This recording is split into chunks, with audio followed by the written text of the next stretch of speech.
kad Luga kopumā diezgan labi parāda varbūt to tradicionālo lauku dzīvi, ja tā varētu teikt, tās cilvēku savstarpējās attiecības, kā viņi uztver varbūt jaunos kādus iebraucējus. Viņa ir arī diezgan viegla, nav tur nekādu smagu tematu, diezgan sadzīviska.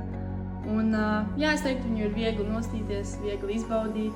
Taisaties, kad tiekat!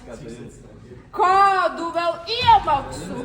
Lugā es esmu Locīte, viena no kaimiņienēm ģimenei, kas ir atbraukusi. Es teiktu, ka šis personāžs ir tāds ļoti ar raksturu. Ļoti domā par sevi un īstenībā varbūt arī kaut kur ir nejauks. It kā ir jauka tajā brīdī, bet tomēr tur slēpjas kaut kas tāds. Sākumā bija ļoti grūti iejusties šajā lomā. Es nevarēju pierast, man piemēram kaut kas nejauks ir jāpasaka, jo šīs personāžas diezgan bieži aprunā kādu vai tur tā provokatīvi kaut ko saka.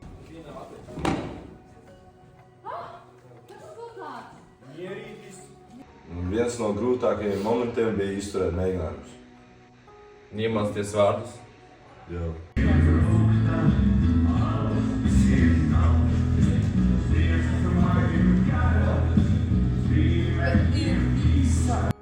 Es Lugā spēlēju Annīti, esmu viena no kaimiņienēm ģimenē, kur ir ievākusies jaunajā mājā. Un pirms Lugas es parasti cenšos vairāk fokusēties uz vārdiem, lasīt tos, un arī nedaudz 5 minūtes parasti pirms Lugas sākuma es sāku runāt, piemēram, tur radinieki, manai kazai 7. paudzē, un tur, nezinu, parasti arī tas, ka, lai nekrikstētu uz skatuves, es parasti sāku skaļāk runāt, jo tomēr auditorija ir jādzird, ko mēs runājam uz skatuves. Mēs patīkam publikai.